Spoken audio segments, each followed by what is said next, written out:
నిర్మల్ జిల్లా బాసరా ఐఐటీలో విద్యార్థిని బలవన్మరణ ఘటన కలకలం రేపుతోంది. ఇంజనీరింగ్ 2వ సంవత్సరం చదువుతున్న విద్యార్థిని హాస్టల్లో బలవన్మరణానికి పాల్పడినట్లు సిబ్బంది గుర్తించారు. మృతదేహాన్ని భైంసా హాస్పిటల్కు తరలించారు. ఘటనా స్థలానికి చేరుకున్న పోలీసులు కేసు నమోదు చేసి దర్యాప్తు చేస్తున్నారు. విద్యార్థిని వనపర్తి జిల్లావాసిగా గుర్తించారు. మరిన్ని అప్డేట్స్ మా ప్రతినిధి ప్రేమ్ సాగర్ అందిస్తారు. ప్రేమ్ సాగర్. సుమిత్ర, ఐఐటీలో మరోసారి విషాద ఛాయలు అలుముకున్నాయి. ఇంజనీరింగ్ మొదటి సంవత్సరం చదువుతున్న వసంత, వనపర్తి జిల్లాకు సంబంధించిన అమ్మాయి. ఈమె యమునా గర్ల్స్ హాస్టల్లో ఆత్మహత్య చేసుకున్నట్లు కూడా ధృవీకరించారు. ఐఐటీకి సంబంధించి ఉదయం పూట సిబ్బంది కుటుంబ సభ్యులకు ఫోన్ చేసి చెప్పారు విద్యార్థిని చనిపోయిందని చెప్పి.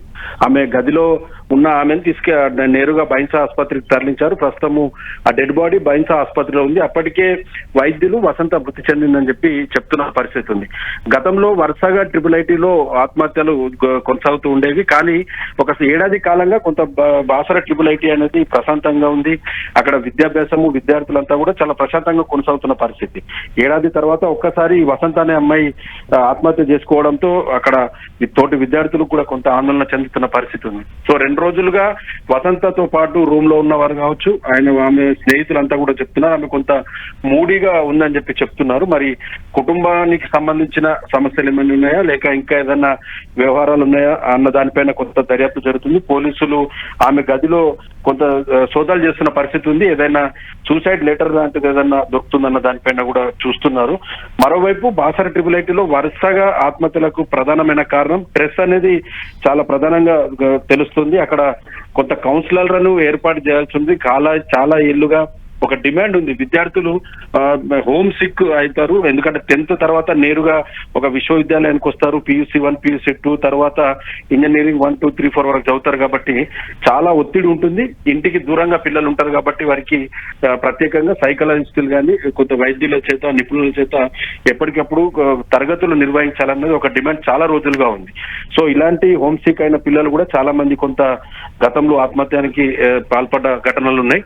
సో ఇలాంటి చర్యలు పాల్పడే ప్రస్తుతం అయితే ఈ విద్యార్థి చనిపోయిన దానికి సంబంధించి ఎలాంటి డీటెయిల్స్ ఇవ్వట్లేదు. ఐఐటీ VC కూడా అందుబాటులో లేరు. సో సిబ్బంది మాత్రం ప్రస్తుతం సంబంధించిన డెడ్ బాడీ సెక్యూరిటీ సిబ్బంది కొంతమంది బైన్సా ఆసుపత్రికి తరలించారు. కుటుంబ సభ్యులు వచ్చిన తర్వాత వసంత మృతదేహానికి పోస్ట్ మార్టం పూర్తి చేస్తారు. ఎందుకు ఏ విధంగా జరిగిందన్న దానిపైన తర్వాత పూర్తి వివరాలు వెల్లడించే అవకాశం ఉంది. సుమిత్ర, అంటే ప్రేమ్ సాగర్, పేరెంట్స్ వచ్చిన తర్వాత పోస్ట్ మార్టం అంటున్నారు. పేరెంట్స్ ఎప్పటి వరకు వచ్చే అవకాశం కనిపిస్తుంది?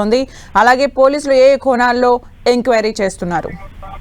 రైట్, గతంలో జరిగిన సంఘటనల దృష్ట్యా ఆ యాంగిల్లో పోలీసులు పూర్తి స్థాయిలో దీనిపైన చర్యలు తీసుకుంటున్న సిచ్యువేషన్ అయితే ఉంది. ఎందుకంటే ఆమె గదిని అయితే పరిశీలించారు. ఆమె యమునా గర్ల్స్ హాస్టల్లో ఉరి వేసుకున్నట్లు తెలుస్తుంది. ఆమె చేతి పైన కానీ కొన్ని చోట్ల గాయాలు కూడా ఉన్నట్లు మనకు అక్కడ ఉన్న కొంతమంది చెప్తున్నారు. తోటి విద్యార్థినులు ఆమె 2 రోజులుగా మూడీగా ఉందని చెప్తున్నారు. ఆ పేరెంట్స్ కి ఉదయం పూట ఫోన్ చేసి మీ అమ్మాయి ఈ విధంగా సూసైడ్ చేసుకుంది, బైన్సా ఆసుపత్రికి తరలించామన్న ఒక ఫోన్ కాల్ వెళ్ళింది. పేరెంట్స్ మాత్రం బయలుదేరారు. మధ్యాహ్నం వరకు పేరెంట్స్ అక్కడికి వచ్చే అవకాశం ఉంది. మరో 1-2 గంటల్లో పేరెంట్స్ చేరుకుంటారని చెప్పి చెప్తున్నారు. ఆ బైన్సా ఆసుపత్రికి కూడా ఎవరిని అలో చేయట్లేదు. అక్కడ పూర్తిగా పోలీస్ బందోబస్తును ఏర్పాటు చేశారు లోపల. ఎందుకంటే గతంలో ఇలాంటి ఘటనలు జరిగిన టైంలో కొంత ఉద్రిక్త పరిస్థితులు నెలకొన్నాయి. అక్కడ ఐఐటీ కానీ బైన్సాలో కానీ నిర్మల్లో కానీ ప్రాంతాల్లో విద్యార్థి సంఘాలు కొంత ఆందోళనకు గురైన పరిస్థితి ఉంది. ఎందుకంటే తీవ్ర ఒత్తిడి ఉంటుంది అన్నది ఒక రకమైన కారణం కనిపిస్తుంది. ఒకవైపు పిల్లల చదువులకు సంబంధించిన ఒత్తిడి కావచ్చు, మరోవైపు హోమ్ సిక్, చాలా దూరంగా పేరెంట్స్ ఉంటారు కాబట్టి ఇదంతా రకరకాల కారణాలు కూడా పిల్లలు ఆత్మహత్యల వైపు దారి తీస్తున్నది అన్నది ఒక ప్రధానమైన ఆరోపణ ఉంది. సో సైకాలజిస్ట్ తో రెగ్యులర్ గా క్లాసులు నిర్వహించాల్సి ఉంది. కానీ ఎప్పుడు చూసినా గతంలో కూడా చాలా దీనిపైన యూనివర్సిటీ చాలా లైట్ తీసుకున్న సిచ్యువేషన్ ఉంది. ఎందుకంటే పిల్లలు వరుసగా చనిపోతున్నప్పటికీ కూడా ఈ చర్యలు తీసుకోవడంలో కొంత ఇబ్బందికరంగా మారిన పరిస్థితులు అయితే ఉన్నాయి.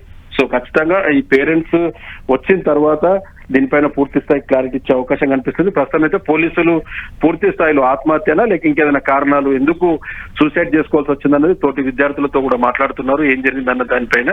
సో కొద్దిసేపట్లో దీనికి సంబంధించిన పూర్తి డీటెయిల్స్ వివరించే అవకాశం ఉంది. Thank you Prem Sagar for the updates.